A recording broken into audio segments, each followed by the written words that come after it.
Ang lalaking ito ay hindi makapag-concentrate habang nagmamaneho. Bigla siyang nabangga sa isang Porsche.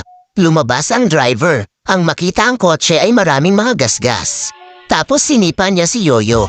Sumisigaw pa ng sumpa ang bibig. Tapos hinawakan siya sa buhok. Mayroon ka bang sapat na pera upang bilhin ito? Glabas ng baseball bat ang driver. Gustong tamaan si Yoyo kung kailan tatamaan na ako. Naglabas si Yoyo ng $100 na perang papel. Narito ang natitirang halaga. Wonder na tapot ang driver. Nakakagulat talaga. Hindi pa ako nakakita ng $100. Ito ang maalamat na $100 bill. Siya ba ang pinakamayamang tao? Maraming pera. Nanininig na boses ang tanong niya kay Yoyo. Pagbigyan mo talaga ako. Ito ay higit pa sa sapat. Sa iyo ang kotse. Walang pinapayagang kumuha. Mami, naka $100 ako sa wakas. Nataranta rin si Yoyo. $100 para sa isang pusher. Na yun lang pala, 1,000,000 beses na bumaba ang presyo ng mga bilihin sa buong mundo. At ang mga ari-arian ni Yoyo ay nananatiling pareho. Kaya pumunta si Yoyo sa bangko para mag-withdraw ng pera. Ngunit ang limitasyon ng credit card ay 20 cents lamang. Katapos ay humiling siya na mag-withdraw ng $20,000. Hindi naniniwala ang mga staff. Pagkatapos ay direktang kotsain si Yoyo. Pero hindi sinabi ni Yoyo. Ipakita ang iyong passbook para patunayan ito. Katapos manood, natakot ang empleyado at tinawag ang direktor. Manager, ito ay isang Ginoo na may malaking halaga ng pera. Kailangan mong pumunta dito. Mabilis na lumitaw ang direktor. Gusto mo bang mag-withdraw ng pera? Magkano? $20,000. $20,000. Sa takot, lumitaw ang security team. Humiling ang direktor ng blockade. Naghihintay ang lahat sa waiting area. Agad na hinarang ang bangko. Pagkatapos ay palibutan si Yoyo. Ano ang ginagawa mo? Sumama ka sa amin. Para saan ito? Ito ang tuntunin. VIP customer ka ba? Dapat kang manatili sa isang espesyal na silid. I-unlock. Umupo. Gusto kong mag-withdraw ng $20,000. Gustong gawin ang procedure. Mangyaring huminahon. Buy and buy. May darating na dedikadong sasakyan. Anong meron? Gusto kong mag-withdraw ng pera. Ang aking ina ay nasa ospital. Tawanan ka. Halaga ng higit sa $2,000. Kailangan nating lumipat mula sa punong tanggapan. Ito ay tumatagal ng hindi bababa sa isang buwan. Hindi ako makapaghintay ng isang buwan. Isang malaking bangko. Ang $2,000 ay wala pa. Iloko ako.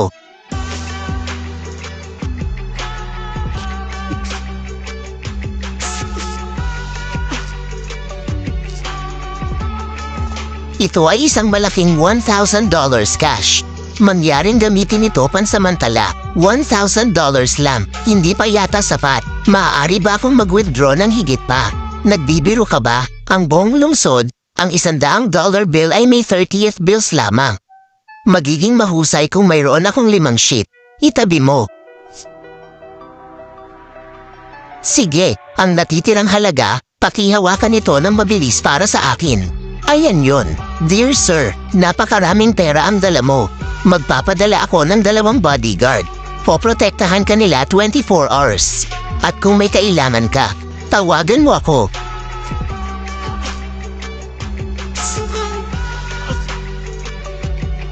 Ito ay kakaiba. Hindi maintindihan ni Yoyo ang nangyayari. Naalala ni Yoyo ang magandang aktres na si Jizzo. Kunin ang telepono. Manood ng live.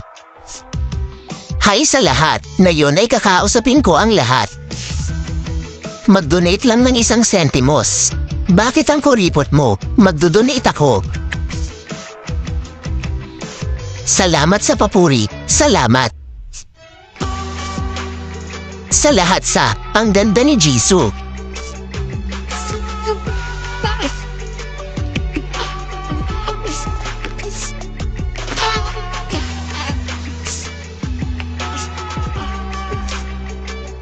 Kamusta? Nasaan ka? Ang pagpupulong ng klase ngayon ay huwag kalimutan. Magkita tayo mamaya at sasabihin ko sa iyo ang magandang balita. Sige.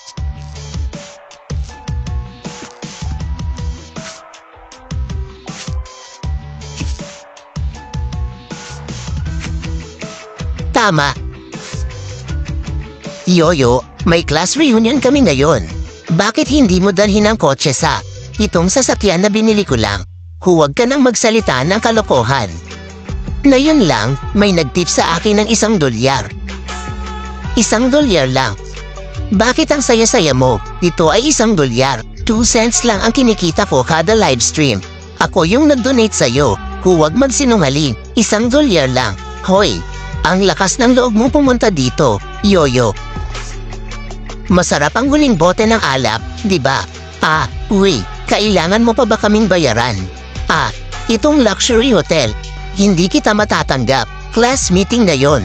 Pakiusap mas kaunti, mabuti. Oo. Class meeting na yon. Paano natin maiiwan si Yoyo sa labas? Yoyo, pasok ka.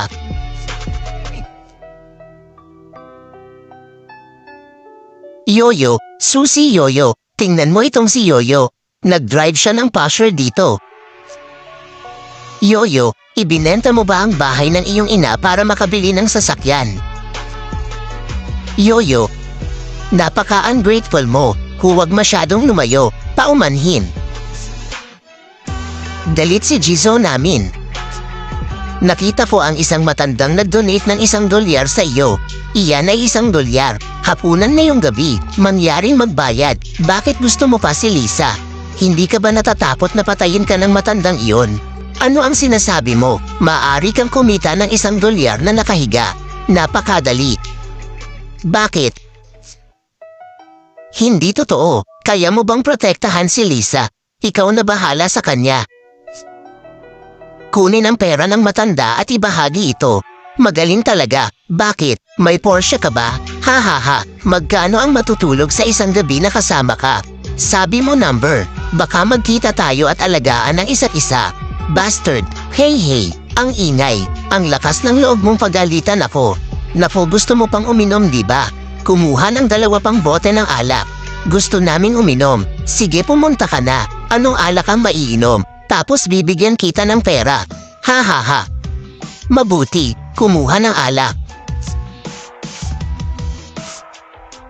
Ako ay, mayaman na yung master. Yung Lisa na dinala mo ay kakainin na namin.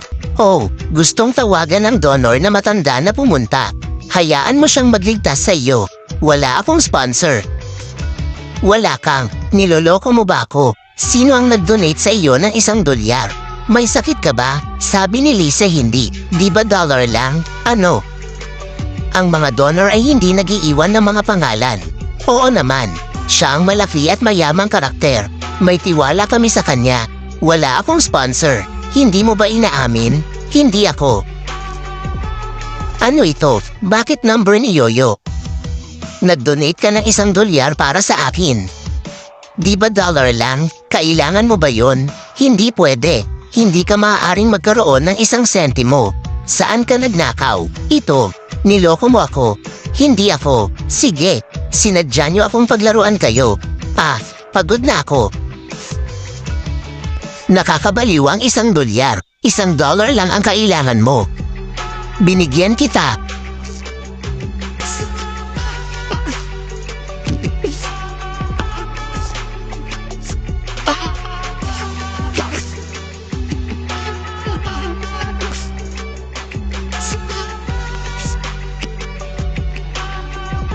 Sapat na ba ang lugar na ito? Bakit? Bakit ang yaman mo? Nababawasan ba talaga ang halaga ng pera? Ang $1 ay maraming pera. Ako ba ang magiging pinakamayaman?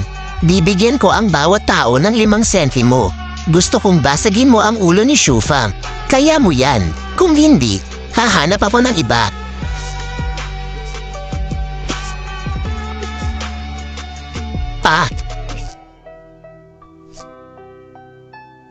Yoyo, ginagawa mo ito ng napakahusay. Hindi na ako makakain dito. Mangyaring baguhin ang lokasyon. Saan mo gustong pumunta?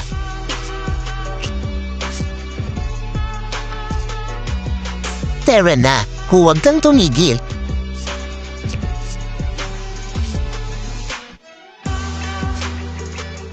Little Beauty, ngayon lang kita napansin. Pwede mo ba akong isayaw? Bitawan mo ako. Paano? Ang lakas ng loob mong tanggihan ako. Isang denominasyon na kasing baba ng 1 sentimos. Sobrang mura. $1 na yon ay bibigyan kita ng pagkakataon. Baliw ka ba? How dare you despise me? Sumayaw man o hindi. Ngayon hindi na lang kita gustong sumayaw. Dapat dance pole, naglabas talaga siya ng $2. Para lang hilingin sa ibang tao na sumayaw sa poste. Oh my God, $2. WHO, sinong gustong makakita ng mga lalaking sumasayaw? Haha. Haha, sino gustong makakita ng sayaw? Bakit? Sumayaw man o hindi, ako. Napakayaman ng lalaking ito, nakakahiya namang murahin ang presidente. Damn guy, tumawag sa bahay. What the fuck? Sino ka? Uy, gusto mo itong pera?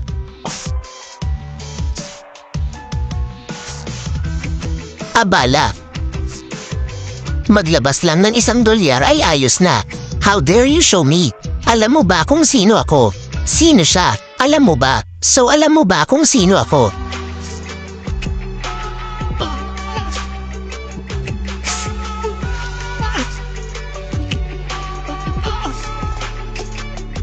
Miss na kita. Tara na, maya ito ay akin.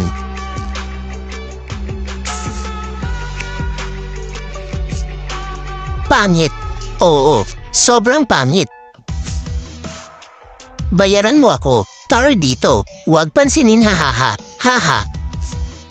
Gustong huminto. Regalo ito ni Lola. Isa kang bastardo. Ikaw ay isang bata na walang ina. Isa kang asshole. Munting kuneho. Boy. Sige. Ikaw ay isang asshole. Lakas ng loob na saktan ng anak ko. Mga aso, tatay. Tatay, binugbog nila ako. Okay, huwag kang umiyak. Gusto kong makita kung sino ang dumating. Ito pala ang ama ni Xiao. Yoyo. Napakahirap mo kaya humiwalay ang iyong asawa. Gusto mo bang magpakitang gilas dito? Bakit? Anak, halika. Sinaktan ng anak mo ang anak ko. Anong gusto mo? Ano ang gusto mong gawin? Iba pa, kompensasyon ng $1. $1. Kawawang katulad mo. Ano ang ginagawa mo para sa pera? Kung wala kang pera, bigyan mo ako ng suntok. Kalimutan. Ang ibig mong sabihin ay $1. Tama iyan. Babayaran kita ng $10. Kailangan mong bayaran ako ng $9.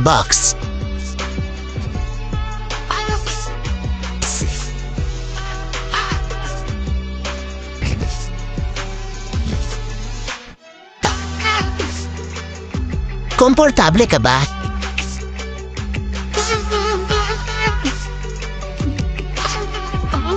Aba, bakit hindi ka humingi ng tawad sa munting prinsesa?